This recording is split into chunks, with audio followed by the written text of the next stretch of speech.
All right, good evening. This is our weekly roundup with the team at the Quint, where we discuss what's happening in politics, which seems to get more interesting with every passing week. Remember, we have a big election around the corner, and this is our election update. Joining me today, Aditya Menon of the Quint, who's here every week. Thank you, Aditya.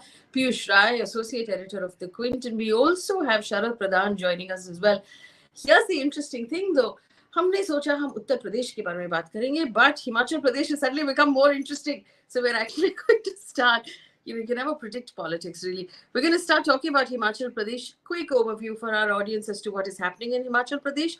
Congress has suffered an upset in the Rajya Sabha elections. It was an election that they should have won straight up, but it turns out they didn't. The Congress candidate, Abhishek Manu Singhvi, should have gotten 40 votes out of 68. The BJP had 25, but it turns out when the votes were counted, they were both tied at 34. The BJP candidate Harsh Mahajan then was declared a winner by draw of lots. After that, the chief minister, remember Congress, Himachal Pradesh is one of 3 states for the Congress. The chief minister said that his MLAs have been kidnapped by the Haryana police. And that allegation was made just hours after the Rajya Sabha seat polling ended.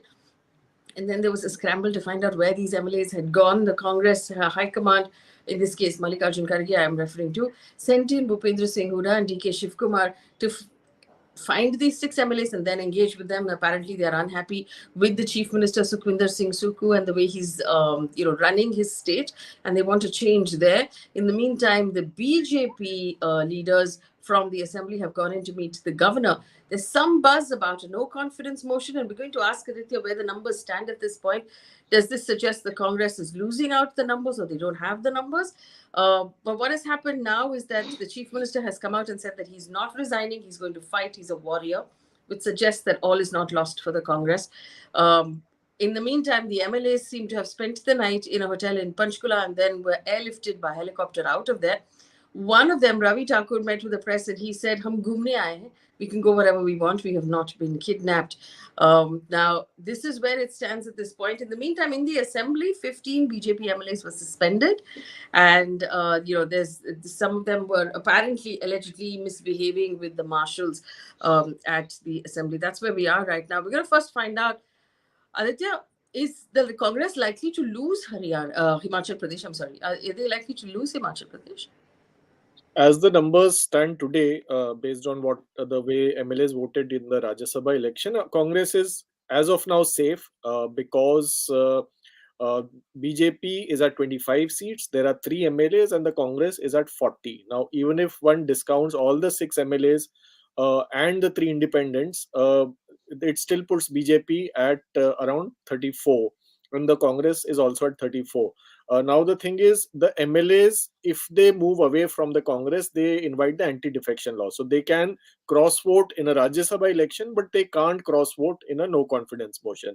So for the Congress government to fall, as many as 13 MLAs would have to resign. The way it happened in Madhya Pradesh and Karnataka in 2019. So based on the way they voted in the elections, 13 MLAs have yet not gone rogue. So unless there is a large-scale rebellion led by Pratibha Singh and Aditya Singh, the wife and son of former Chief Minister Virbhadra Singh, unless something as dramatic as that happens, the Congress government is probably safe for now. I think what is slightly more dicey for the Congress is the Chief Minister's position, because there does seem to be considerable opposition to Sukhwinder Singh Sukhu, especially from the Pratibha Singh, Vikramaditya Singh camp. So how Bhupendra Singh Hooda and DK Shivkumar, the central observers, manage to sort of quell the rebellion in the party remains to be seen, and whether they are able to do it while Sukhu is still CM, or whether they'll be forced to have a change of guard in Himachal Pradesh. Is there likely to be a no confidence motion though? So the BJP has said that they want to go ahead with the no confidence motion, and if the BJP feels that they can get more MLAs to switch sides, or if there is chance of the Virbhadra Singh family completely rebelling against the Congress. Now, Vikramaditya Singh, who was a prominent minister in Sukhwinder Sukhu's government, has also resigned. So There is some power play happening in Virbhadra Singh's family as well. So if the BJP feels there is scope for some kind of an adjustment with Vikramaditya Singh and Pratibha Singh, then probably they might go ahead with the no confidence motion. If not, then probably the Congress government may survive for now. So the Vikramaditya Singh, is he likely to pull away just his and his mother's seats, or will there be more MLAs that follow him? I don't think it will serve much purpose for them if it's only the two of them. Also, because they have a very sizable number of loyalists, especially in the Shimla and Mandi districts, the Shimla, Sirmaur, Mandi, that region of Himachal Pradesh, which is the old bastion of Virbhadra Singh. Pratibha Singh is the member of parliament from Mandi, which includes a lot of segments from Shimla district. So that is their area of influence. So many of the MLAs, they owe allegiance to Virbhadra Singh. They owe their victory to Virbhadra Singh and their family. So yeah, if they shift, they will shift with a number of MLAs. It won't be just the two of them. Well, very interesting though developments. We've had the Chief Minister Sukhu saying that he's a warrior, that he's going to continue to fight. Now, does this mean that he's now he's done a head count and he's realized he's not in trouble, or the Congress knows something we don't know? I think is a little bit of grandstanding also on part of Mr. Sukhu, because he also said that a number of BJP MLAs were in touch with him. So if BJP MLAs were in touch with him and if he had the numbers, the Rajya Sabha fiasco wouldn't have happened. Clearly, Mr. Sukhu is not in control. The explanation that six Congress MLAs were kidnapped by either the Haryana police or the CRPF. Now, Mr. Sukhu is the Home Minister of Himachal. The police falls under Mr. Sukhu. If this could happen to MLAs who apparently were with him for breakfast just before the election, then there is clearly something wrong, and he is clearly not entirely in control of the government and the party. So one probably should take his claims with a little pinch of salt as far as his control over the government is concerned. But probably, I think there may be enough numbers for the government to survive, and I think that's where his confidence seems to be stemming from.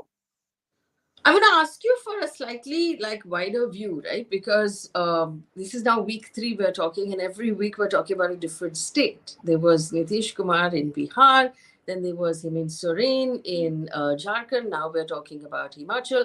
So a different opposition state is in trouble every week.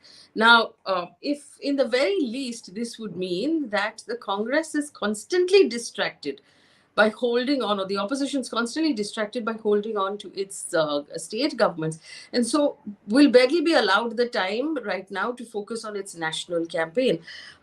Is this part of the BJP strategy, you think? Absolutely. I think the BJP wants that the opposition is constantly playing catch up and opposition is constantly on firefighting mode.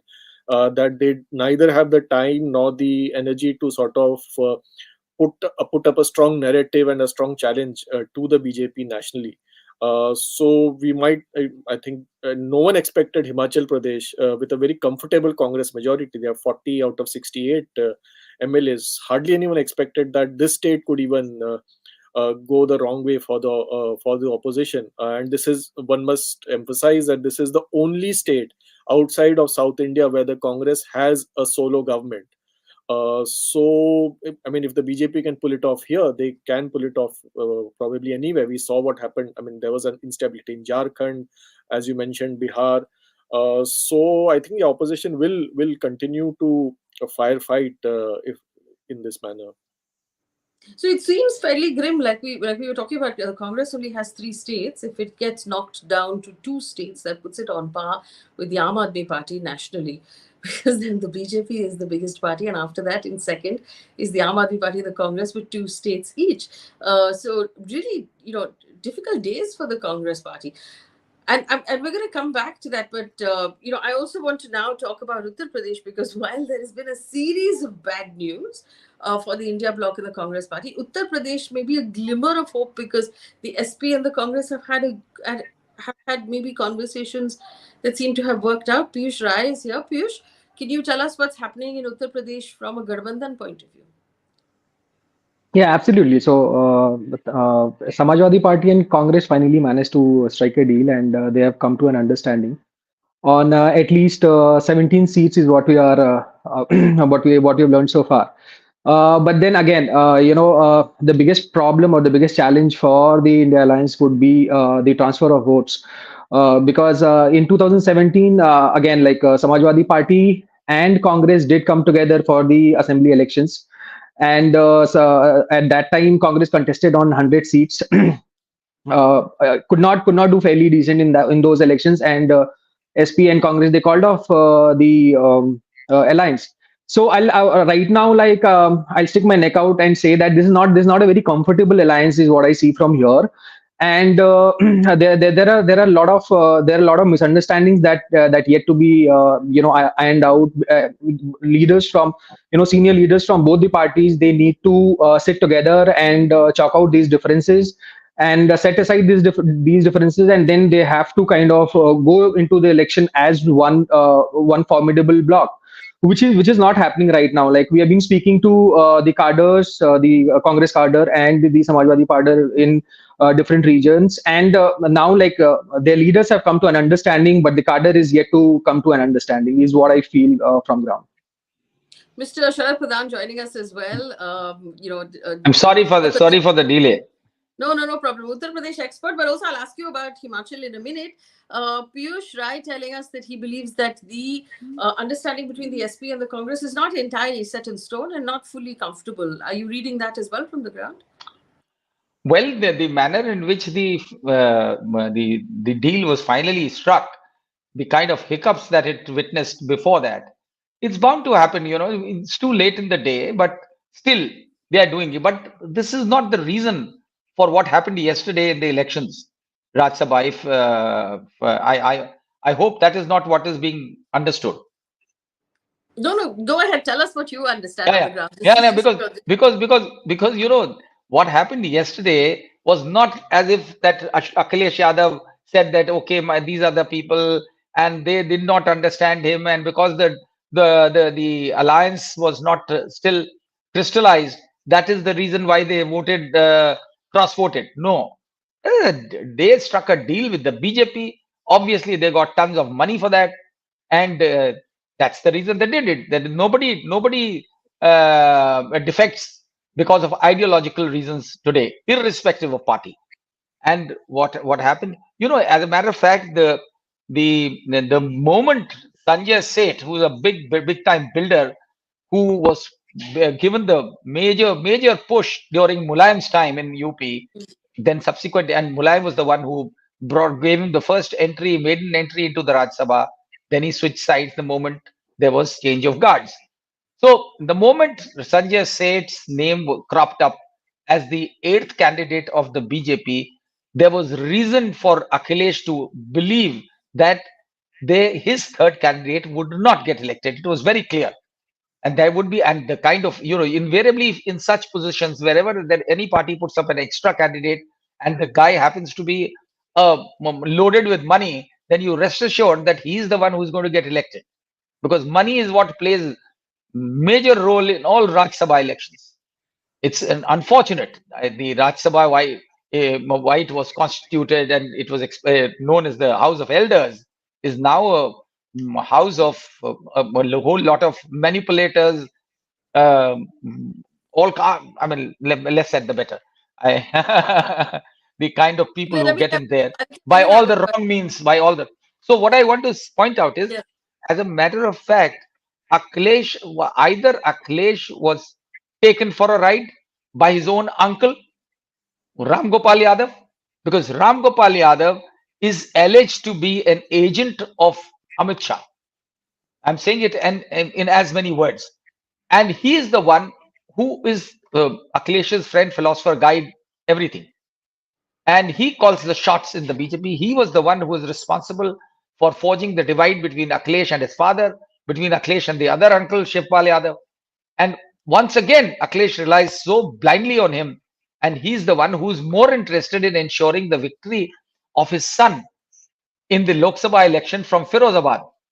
He's always been a useless kind of MP from there. But there is a story which I read in the print or in the wire that this fellow met Amit Shah late in the night last week, and to strike a deal for his son's seat in the Lok Sabha, and he was ready to compromise for anything else. So I fail to understand if he's known as the Professor Sahab, and I don't know what professor he was, but he's known as Professor Saab, and the intellectual and the you know the think tank behind Akhilesh's party, and he's the one who obviously misguided Akhilesh, and Akhilesh was ready to he eats out of his palm. So there was that very day he should have either withdrawn his own candidate, or he could have also spoken to Sanjay Seth, who has been definitely hugely obliged to Akhilesh for on because of his company, his real estate company rose and shot into limelight during the Samajwadi Party rule. So you can understand what transpired. There's I am also told that this former Chief Secretary Alok Ranjan, who was fielded as the third candidate by the Samajwadi Party, was also taken for a ride by Akhilesh, because he was led to believe that they would still ensure his victory. But the allocation of votes, nobody votes independently. Everybody is told to who to vote for. He was allocated only 19 votes. Who the hell can win with 19 votes when the minimum of order was of about 32 seats, 32 votes? Jaya Bachchan was allocated 41 votes. The other fellow, Ramji Lal Suman, the 83-year-old Dalit who was fielded for other reasons, not because Akhilesh was keen on following this Dalit Pichra and Alpsankyak formula which he had floated and claimed that he would promote this and this will be his line of this is the kind of following that he's expecting. But so that fellow Ramji Lal Suman, I think he was allocated 39 votes, Jaya Bachchan 41, and Alok Ranjan 19 votes. No wonder he had suffered a devastating defeat. With that, Sanjay said that builder got 29. So there were a lot of things that were happening behind the scenes, and I am sure Akhilesh is politically naive, all right, but he's street smart enough to understand what was going on, and to have not withdrawn his candidate at that point of time shows that he didn't care for the candidate. He said, okay, it'll be his loss. But in the bargain, it has been a huge blow to the Samajwadi Party and in turn to the India Alliance. And the kind of things that Modi and Amit Shah are up to, I think there'll be more. We are witnessing this today again. What is happening. Himachal, we have seen. Today it's happening in Assam. So how the India Alliance is going to, because their biggest problem is in the India Alliance.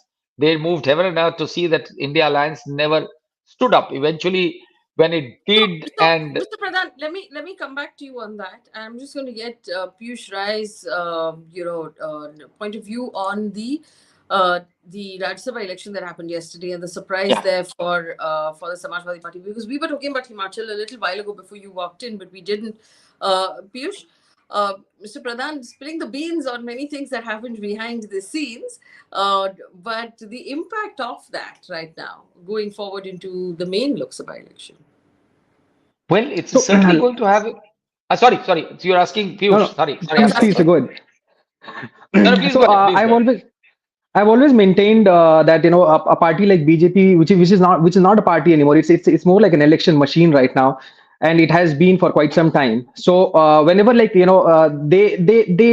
have seriously taken almost all elections from civic bodies to the recent Rajya Sabha elections, and they have almost put in every effort by hook or by crook.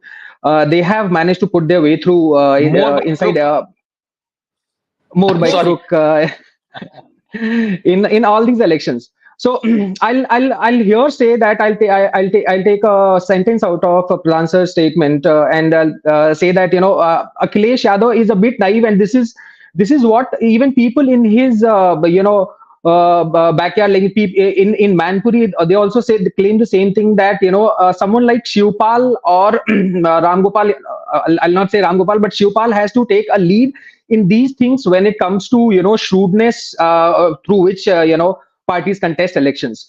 Now, like, I'm sure, like, a lot of people like me feel that Akhilesh Yadav was up for a surprise. He could not anticipate that BJP fielding its eighth candidate would walk that extra mile to kind of poach such leaders who have been with Samajwadi Party, and especially with Akhilesh Yadav through thick and thin. We are talking about someone like Manoj Pandey. We are talking about someone like Abhay Singh, who have been like completely obligated to Samajwadi Party. And let me tell you, Abhay Singh was in jail when Mulayam Singh Yadav gave him ticket. He contested from there in 2012, and then he won from there. So if we talk about Sanjay Seth's obligation towards Samajwadi Party, the people who defected to BJP were almost of the same the same group. They were very close knit group. They're very close to Akhilesh Yadav, and they were the inner coterie of Akhilesh Yadav. They were, yeah, and they were the ones who were talking against Swami Prasad Maurya. Also, they didn't want Swami Prasad Maurya in Samajwadi Party, and jaise a lot of people say कि Akhilesh Yadav kaan ke bahut kache hain, and these were the people who were advising Akhilesh Yadav on a lot of things, and he was paying heed to it. So if we call these are not the signs of a very clever leader, that you could not understand your inner coterie, and people like Manoj Pandey, people like Abhay Singh, and people like Viren Pratap Singh, they all defected to other party when you needed them the most. So I think here, Samajwadi Party at this point of time, they need a shrewd manager like Shivpal Yadav to step up, and he needs to be given that opportunity, so that he can take on a party like BJP, which is, again, I'll say the same thing, which is always in election mode, and this is the need of the hour for Samajwadi Party. Yeah, like for example, Himachal, like Aditya was saying, with that comfortable majority that the Congress had, they wouldn't have been watching their back that much on Himachal. This obviously came as a massive surprise that even that government could likely be in trouble. We have a question from Babu Basa, who says, Sharatji, any impact on the latest paper leak fiasco on the Lok Sabha elections? The youth is certainly appearing to be riled up, and we've seen those protests happened recently in Lucknow over the paper leak. It turned into a protest demanding employment. How much of that is really on the ground, and how much of it will impact in any election? Well, I think it would, provided the opposition rises to the occasion, takes that to the people and keeps reminding them, because these are things which lose their sheen the moment with the passage of time. So it is unfortunately the opposition in UP is not really grounded. That is the whole problem, and they don't believe in. Otherwise this kind of a fiasco wouldn't have occurred. So if they really, opposition gets on its feet and does a lot of footwork, then, and goes to the people, keeps telling them that this is what, because ultimately, those are the people who are those people who are protesting. They are the ones who are directly affected by it. But somebody has to spread the word around. You see, this is what is happening. It is being systematically leaked, and unemployment is terribly on the rise. The state in UP, contrary to the government's claims that they have generated, I don't know how many crores employment, but fact of the matter is that today a lot of youth from UP is going to Israel. They have set up in a government training institute. They have set up a kind of a selection center where the UP government is facilitating selection of people to go to Israel in the war zone. And they openly say that we are not getting jobs here, so we are ready to go anywhere, even risk our lives. So that is the state. And in this situation, this kind of paper leak happens, the youth can really be mobilized. If there was a party like the BJP which had to do this, they would have done by now. The whole social media, in schools, colleges, everywhere, they would have really created a ruckus. That, look here, this is what is happening. But I don't see that kind of a thing happening here. because everybody is busy in his own day. The tragedy, I think, today is that the opposition, BJP, is bound to do anything immoral, illegal to ride on to power. But the opposition is still not has failed to rise to the occasion completely. Can you imagine Akhilesh Yadav? Hardly even till this day, I don't know whether after this jolt he is going to get into the act. But look at Rahul Gandhi; he has time to go to Cambridge. So they in Hindi there is a kahavat ki कुल्हाड़ी पे Sorry. कुल्हाड़ी पे पैर मारा. यहाँ पे कुल्हाड़ी पे पैर मारते हैं, कुल्हाड़ी पैर पे नहीं मारते.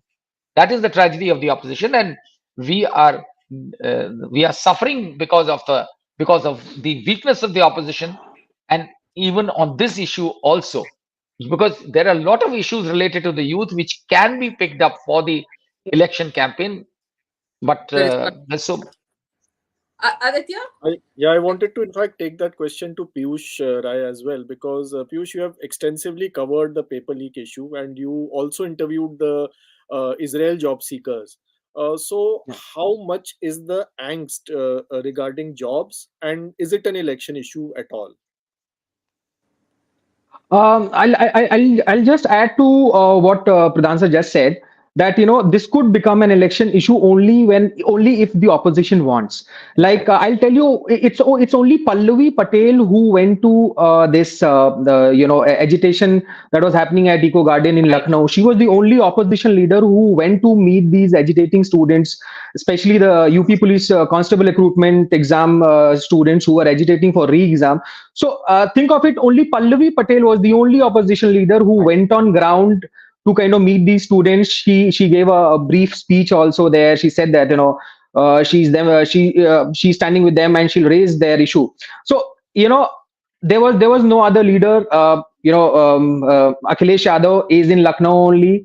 Like even if he's going around, he comes back to Lucknow. He could have just gone there for 5 minutes. That absolutely. would have kind of mobilized the crowd there. But I don't see any senior opposition leader taking up the issue.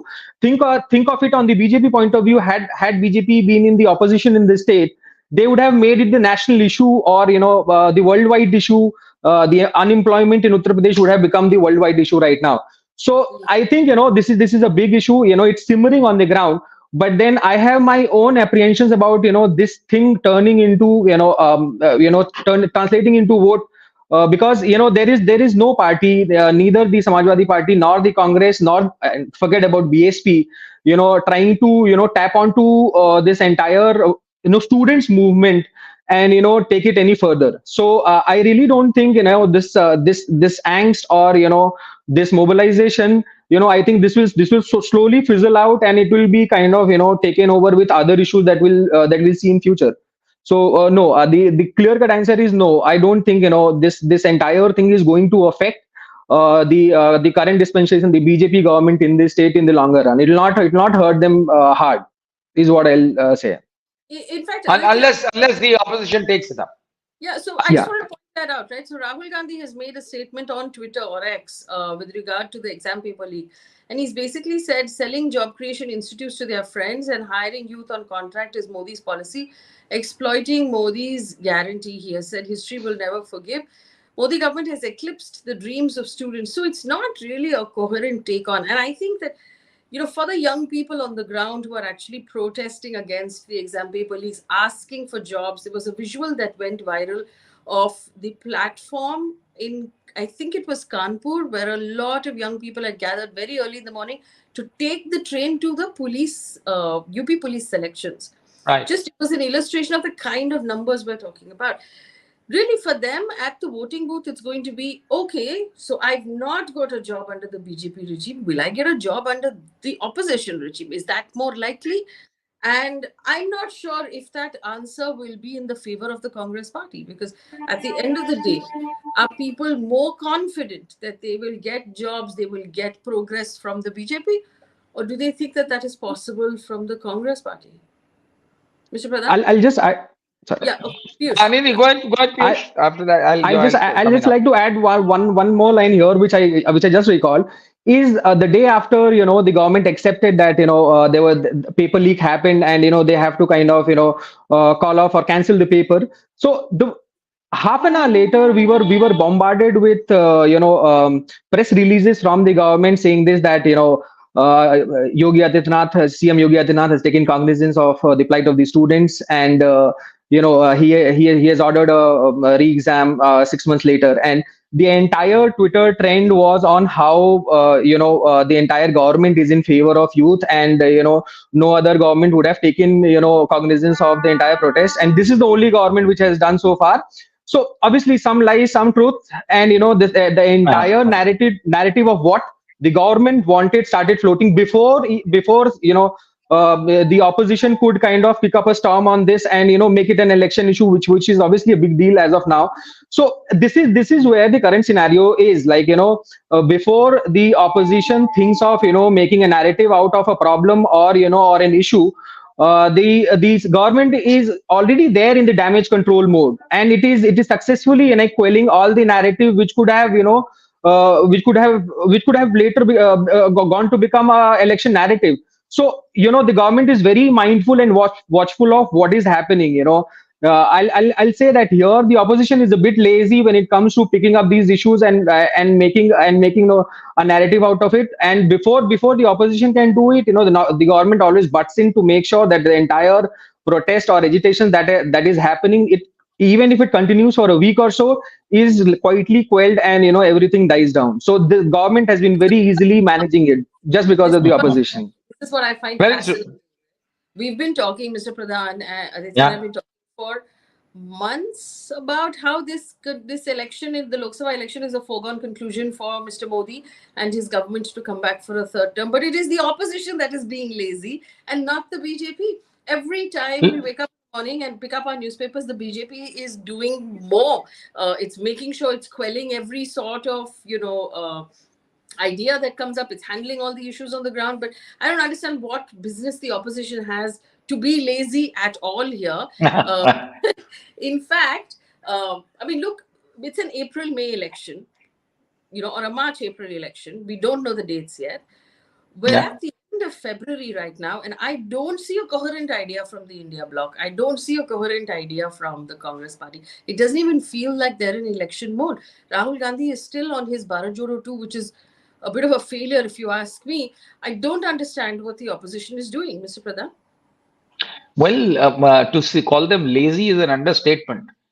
I think there is I mean the kind of adjectives I'd like to use they, for them. Gosh, But it's yes, it is very clear that they've become a set of nincompoops. They are not in election mode at all. It's not then Rahul Gandhi finds the visit or whatever he is doing in Cambridge on a day when there is crisis in on Himachal. Rahul Gandhi doesn't have the time to attend to he's suspended his own rally to go to Cambridge. I don't know what was the earth-shaking thing happening, or is there some election there where he has to contest, or I don't know what. But they have really either they have all given up, Mm. they are just contesting for the sake of contest. And I don't then why do they have to take up anything, whether it is election bonds, these electoral bonds or whatever. If you are not in a mood to contest, then let these fellows get 400 or whatever and run amok, which they will. Because and when you are an opposition, when you are there are repeated onslaughts on the opposition, agencies like ED and CBI are out to, they have already turned into departments of the Bharatiya Janata Party. So, and all the rogues in this country belong to the opposition. BJP is full of saints. So that is the kind of atmosphere they are building. That is the narrative they are building, and they are allowed to do it because there is nobody to counter it. And thanks to the mainstream media, we must not ignore that. And if all these narratives are being, like, as Piyush rightly pointed out, within minutes, they were into it. The UP government, Yogi Adityanath in particular, likes to copy script by Narendra likes to Modi. copy Modi script by script. So here their own PR machinery, which is huge, and some the Ernst and Young is also working for them, and they've hired some journalists who are paid for I don't know from what sources to carry out to write press releases for them, to issue tweets for them. There's a full team there. So the moment anything happens, the social media is bombarded with Yeah. whatever they want, and there's nobody to counter it. For Yeah. all you know, the opposition. Yeah, sorry. Sorry. I, And I'll bring I, Aditya here. In fact, Aditya, the largest blows that have been dealt to the BJP campaign, if any, have come from the Supreme Court, because it was the Supreme Court's electoral bond judgment. We had a very interesting judgment about Patanjali yesterday, where the Supreme Court actually pulled up the government Yeah, of India, saying, "Why are you sitting quietly? Why aren't you doing anything when this company, which has obviously seen as close to the BJP, has been taking very the very country?" close. So the Supreme Court, even the mayoral polls in Chandigarh, that whole business Chandigarh. of Yeah. the tampering of votes, again it was the Supreme Court who stood up. So the opposition not really in a position to contest anymore, Aditya, except Mamta Banerjee, who recently said that, I'm fighting, I'm confident.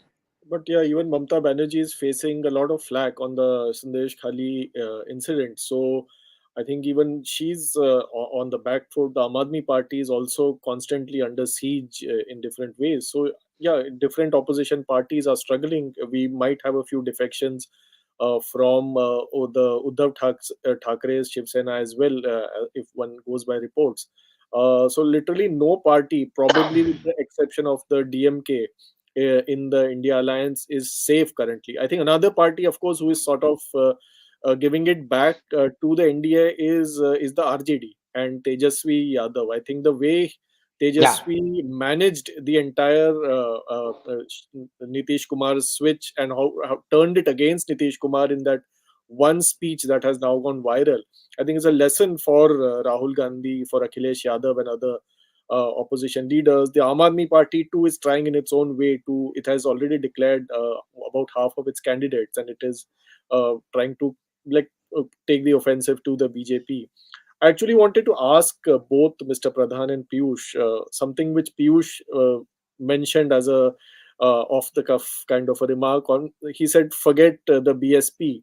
Now, in the BSP, we have seen Guddu Jamali joining the Samajwadi Party, Ritesh Pandey joining the BJP. Where is the BSP in all this? Is it even in the race? Is it even fighting this election? Or it's just content getting whatever vote share it gets and not making any impact in terms of seats?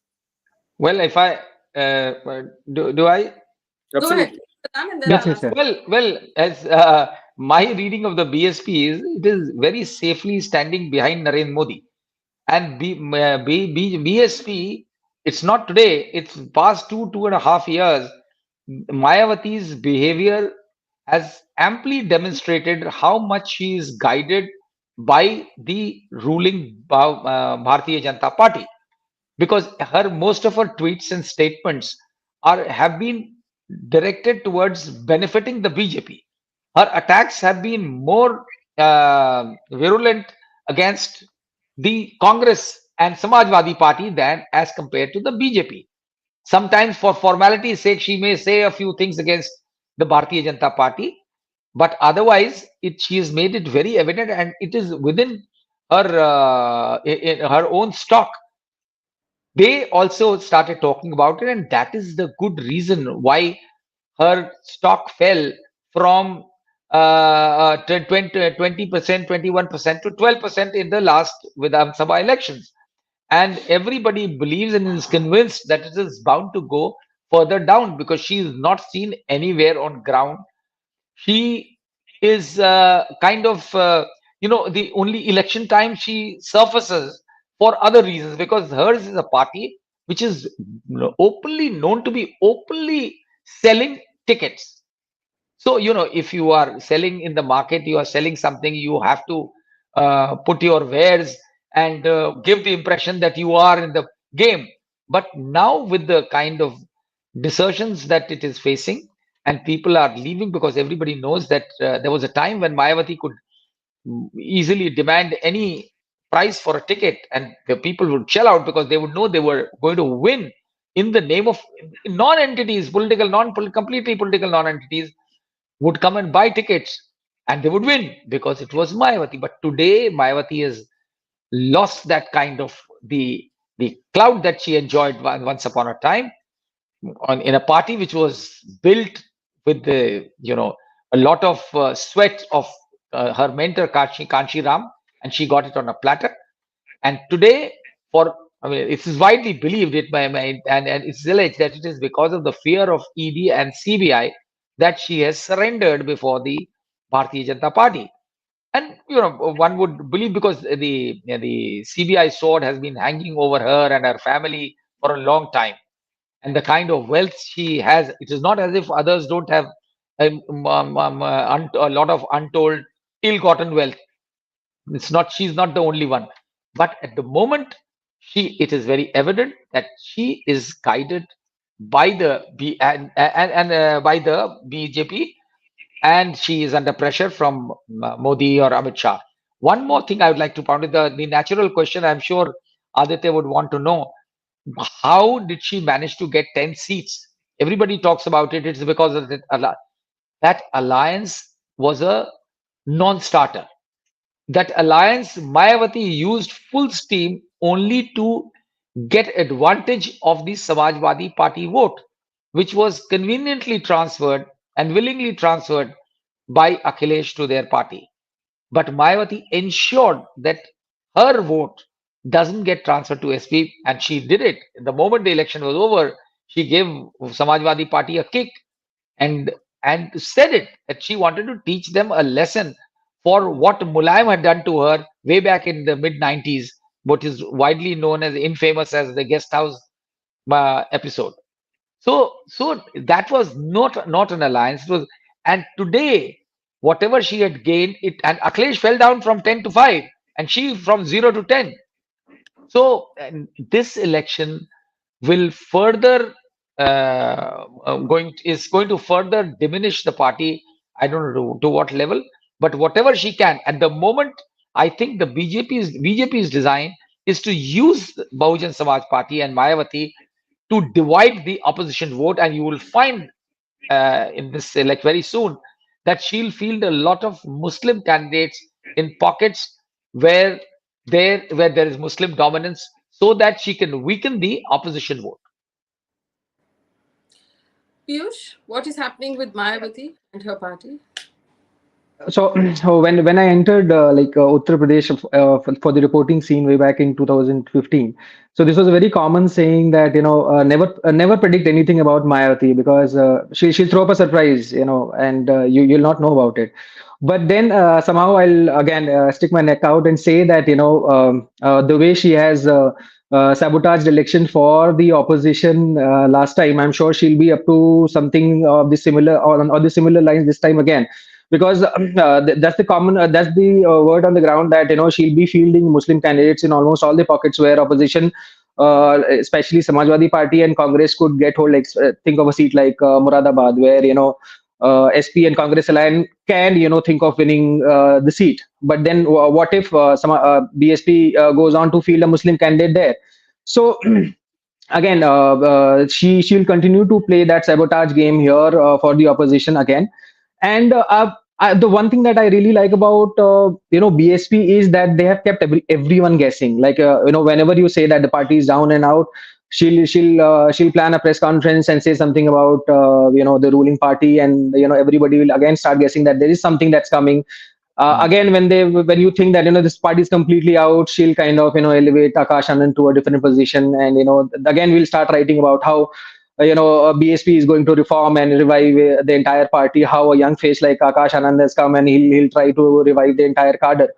But then over time and again, this is falling into a pattern, and now for the first time I can see that the BSP voters are now alienating from the party, because that's a very common saying that एक बार मायावती एक बार वो अगर कह देती है rally से तो उनका कैडर वही करता है, and there is no if, there is no but. But now, for the first time, they're defying that order. They're defying that line of order, and this can be seen from obviously the MPs and the senior leaders moving away from the party. Ambedkar Nagar se Four we saw Ritesh MPs Pandey. have already moved. Sorry, sir. I Four MPs have already moved. Sorry for Four interrupting you. four MP, four MPs have already moved. Ritesh Pandey from Ambedkar Nagar has already moved. He was young in terms of other lead as compared to other leaders, young, talented, and he had that aura on the ground. He could have been a very valuable like asset for the party had the party thought of contesting or building up from what it had. But now, down and out, this party would not be a force to reckon with in upcoming election. This is what the message is on the ground, and that's why especially all the top leaders are deserting the party. And the current tally stands at 4, and this is bound to increase in like a week or so. A lot of other senior leaders are already in touch with other parties, and they would soon be leaving the party unless something major comes up from the Mayawati, and they stick together as a flock and and contest as the party they used to. But I don't see that happening in near future. That's We've that's Very seen that's true. the also, reading. so we've seen also Rahul Gandhi make a lot of appeals on the caste front, right? So one of the things that he said is that they will remove that 50% cap. He's a lot of the speeches that he's making is appealing to people on caste basis not to vote for the BJP. Is there anything to be read in that, Aditya? Uh, See, I think Rahul Gandhi appeal on the caste front has not really worked so far. They tried it in Punjab by making a Dalit chief minister. It didn't work beyond the point because there was no such demand on the ground for a Dalit chief minister in Punjab. So it's a little unlikely that Rahul Gandhi's efforts on that front would bear fruit. It's also, I think it's also everything that Rahul Gandhi does, unfortunately, is extremely half-hearted. Even the manner in which he raised the paper leak issue, again, it Mm. didn't seem very convincing because it was just a one-off.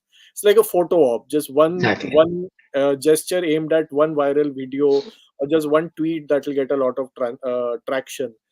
Beyond that, it really didn't amount to anything. I think the way Tejasvi said brought this entire 10 lakh jobs. 1 week into government we'll bring 10 lakh jobs, and when they did come get into power, when Nitish Kumar changed sides, that they did deliver that to some extent, and now Tejasvi is going about marketing that look what we achieved in those 18 months. So that's how I think an issue needs to be pushed. I think neither Rahul Gandhi nor Akhilesh Yadav seem to have that kind of conviction. Very I true. wanted to ask, in fact, all three of you, do you think Priyanka Gandhi will contest from Raebareli? That's a very good question. Very good question. But Priyanka Gandhi again I used to be quite convinced and very impressed by her. I have watched her from the time she was coming as a kid, and later on she as a political leader, as the heir apparent of her mother. But let me tell you, I was really impressed. She had the spontaneity. She was quick to react. She would gel with the masses, just like her father, whom I had covered extensively in those days. So, but the point is, she has actually turned into it's become like a political tourism, as she was accused of by the NDA leaders, and she actually turned into that. And as a matter of fact, when in the last election, when she came in, it was for a short duration, but she did an excellent job going down to the grassroots level and really making waves. मैं लड़की हूं और you remember that slogan, लड़की हूं और लड़ूंगी लड़ने के लिए आए. लड़ Now सकती हूँ. you after that लड़ सकती हूँ, sorry. And after that she came here. I remember there was a meet the press with her, and I asked her that you said that you were going to start camping in Lucknow and work on ground zero. She said, "No, no, no. Now I'm going to come back. I'm going to come back. But I'm just going to US to put my daughter in a college, and I'm coming and I'm going to stay put." She has not shown up after that. So this kind of now I am convinced that she's all about political tourism. So how much of it, and BJP will move heaven and earth to see that she loses in Raebareli. So I don't know what's going to, but there is a likelihood that she would be fielded from there. And Mm. Oh. how it pans out ultimately, Okay, so because you were the saying she's likely to contest, but she's unlikely to win. That's what you're you're saying. unlikely to win, because this is not the way to win. You just come at the last minute and you think that just because you are Priyanka Gandhi, you can just turn the crowds. I don't think that era is over. She was once upon a time. People had so much, and people believed that she would actually come here and she is for the. But I think she has some serious problem as far as the commitment uh, to to politics is concerned. So both of them, I mean, one fellow goes to Cambridge, this one goes and keeps coming, zooming in and out only at the time of election. What can you expect from that? That is the tragedy of the Congress. And it also lacks is organization. And I have not seen in the last so many years any effort on the part of the Congress leadership to revive the its organization in UP. They keep So, changing the presidents, the state presidents. That's about all, and they have their own whims and fancies, and they are more, I think, concerned about worshipping the heroes, and or I should say heroines, and not do anything on ground. They are only hoping that something, some magic will happen, and God will shower all his goodies to them, and they'll get up. There is no effort on the part of the Congress to do Piyush, anything here. Piyush, same question. Is Priyanka Gandhi likely to contest? Because for what I read, the Congress is unlikely to leave that seat open for the taking for the BJP. They're going to send someone, but is it likely to be Priyanka Gandhi? There are chatter that she'll be contesting from there, but I've seen I'll not say bad, but very strange choices from the Congress when it comes to the organization, and especially like Priyanka Gandhi, because she was the organizational secretary here a couple of years back. She was doing good, like she was making her efforts to revive the organization at so many levels.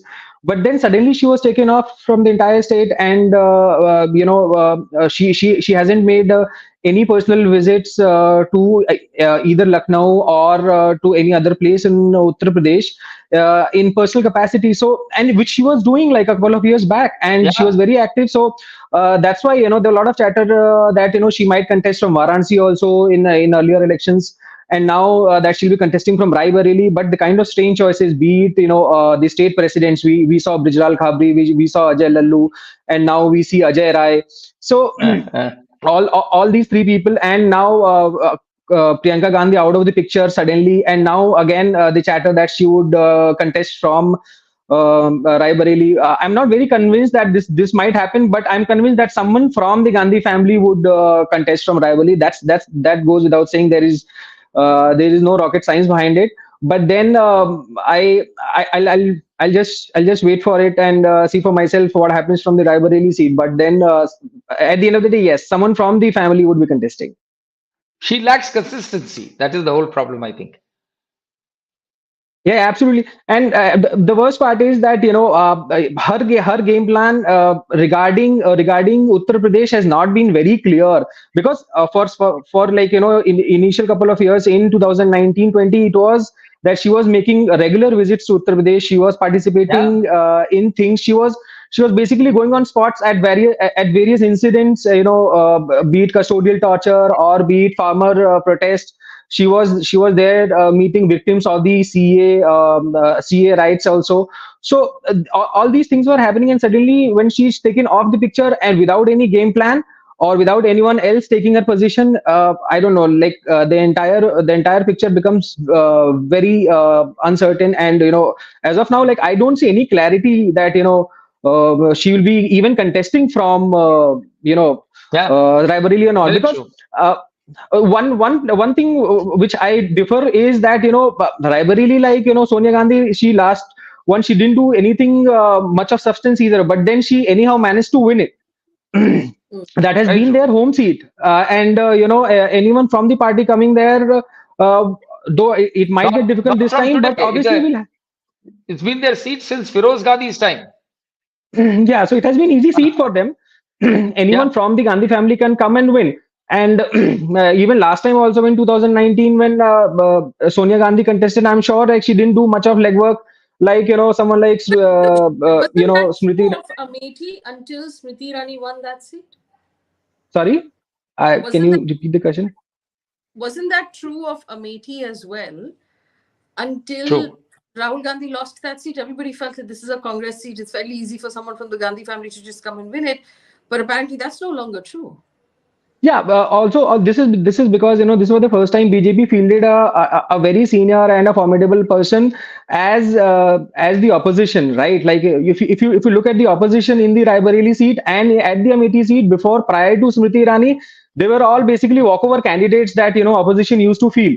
So it's basically like what happens in Manpuri, like BJP would also like in just to in tribute to Mulayam Singh Yadav, they might field weaker candidates so that they easily win there. So that has been happening on Amethi and Raebareli seats, and that has been a walkover seat for the Congress. So it after Smriti Irani came, the entire picture changed in Amethi, but that didn't happen in Raebareli. So now this time there is a rumor that Manoj Pandey, who just deserted Samajwadi Party, might contest from Raebareli seat.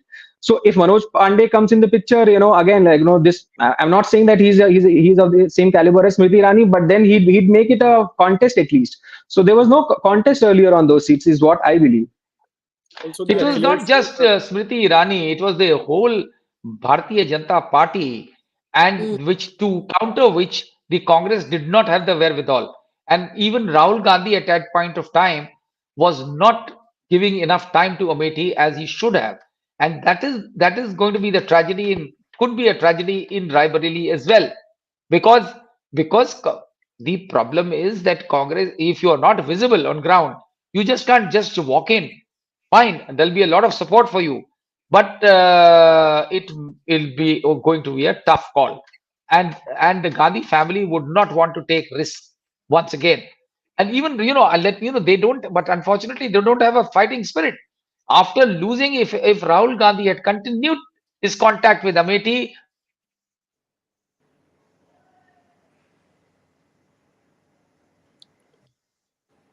We seem to have a lot of disconnection there. Aditya, you wanted to say something? have Go that ahead. kind of and Smriti Irani has done a lot of things to annoy the people of Amethi. A couple of things have happened there, but there's nobody to take mileage out of that. There's nobody to encash on that. Mm. also the Akhilesh Singh family, who really was a bulwark of support for the Congress in Raebareli, is now with the BJP. So that is another thing that the Congress will find it I difficult. don't think I don't think there was so much of a support by this fellow Manoj Pandey. It's being blown out of proportion today systematically by the BJP. But fact remains that the Gandhi family did have tremendous clout in Amethi, and it was not a, it is what Piyush mentioned, that they would put up a weak candidate. It's not that, because they put up a weak candidate because they knew that they have no scope to win, so they just put up a candidate for formality, which is what all political parties do. You never find a big leader contesting against another rival of the party. Smriti Irani, they tried and it worked Okay. because the party had already become weak there. And the Okay. same thing could happen in rivalry. Of course, Manoj Pandey is would not be a match to Priyanka Gandhi. But you still don't know, and well, the elections round the corner. No, nobody knows what is happening in the within the Congress. All right. But Aditya, there I'll is give you the last one thing, word. Faye, I would like to point out. I Yes. I have, and a lot of people have this suspicion that for whatever is the ways Priyanka has been taken away, as Piyush rightly, the word taken away is very important. Also shows that there is somewhere within the this is love for the son, putra prem. It could be But that. but they say Italian mothers and Indian mothers are very similar in that Are one very aspect. similar. I am also told that. I'll give the last word to Aditya Menon. Aditya, we're running out of time, but very quickly, your take on what we're expecting to see in the week that will come before we meet again next Wednesday. I think the most immediate crisis is Himachal Pradesh. The Congress's firefighters, Mr. Hooda and Mr. Shiv Kumar, really have a task at hand. So we have to watch out for that state. And we have to watch out for all the alliance discussions in the India bloc. I think many of the alliances might enter a stage of finalization. And most importantly, we should watch out for the election commission, which may announce the dates for polling maybe in the next week or 10 days or so. All right, the polling days, and that's going to be really, really interesting. We're going to leave it here. I want to thank our audience for joining us. Mr. Pradhan, Piyush Rai, Aditya Menon, always a pleasure to sit down and chat with you all. Thank you so much. Thank you. Always a pleasure to be your. Looking forward to many more chats before the election. Thank you. Yeah, same here. Bye.